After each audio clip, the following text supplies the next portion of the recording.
So if you believe that the intellectual property laws are so important as they relate to the growth of open source, and we accept the fact that the world, in fact, is becoming more flat and everything is on a global basis, what do you see happening to these intellectual property laws as China grows, as other developing countries?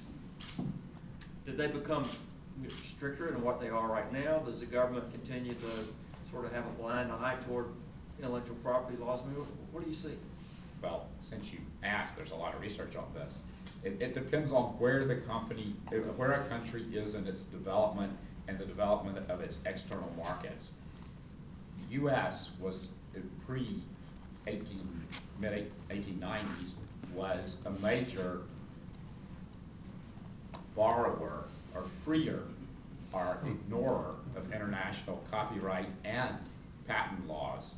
The reason we have had textile mills in New England is largely because we hired people, Scottish engineers, to come over and take what was trade secret and implement it.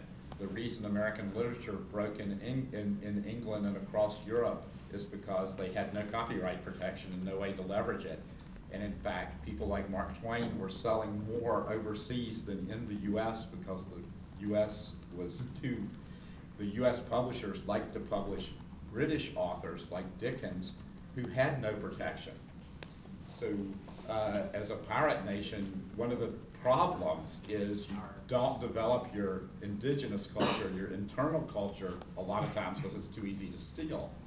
So there's a big dance between how much protection, but after you've developed enough of your own, you immediately seek protection.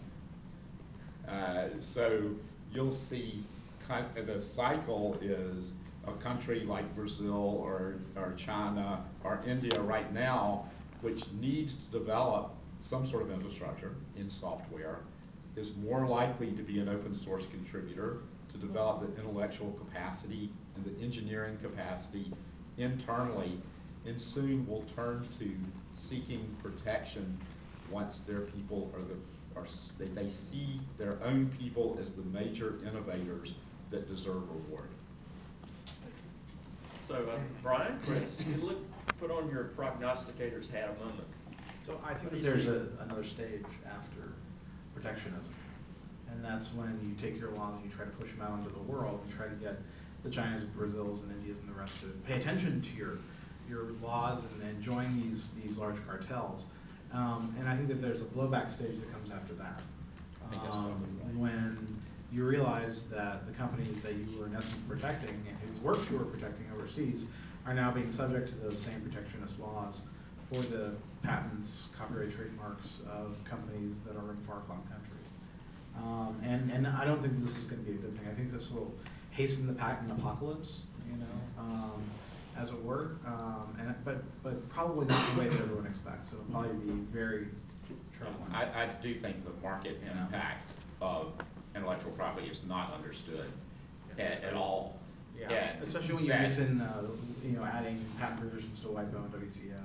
Yeah, and our understanding even of what an inventor was, what a reward was, is very, very different now than it was in the beginning of the 20th century, and certainly at the time that the Constitution was drafted, which is a radical way of viewing intellectual property.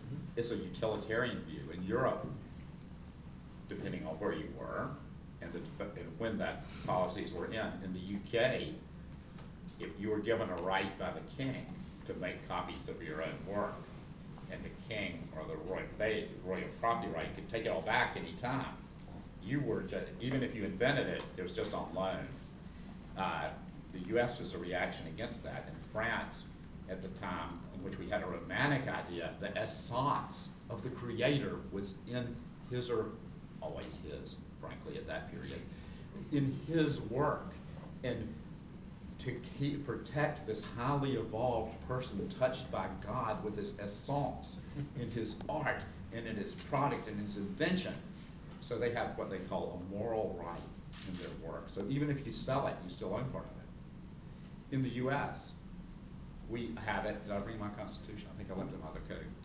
Article 1, Section 8. Well, you don't get it anymore. Paragraph 8 begins, unlike any other part of the Constitution in which it instructs Congress why to do something. It says to further science and the useful arts, Congress shall secure for the creators for, I think it's monopoly, called exclusive rights for a limited period of time to their works, writings generally, and inventions, patents. So that first clause, to further science and the useful arts, reflects a utilitarian view that it's not because the king, it's not because you were touched by God or by some spirit of man, it's not for any other reason except to further science and the useful arts on a national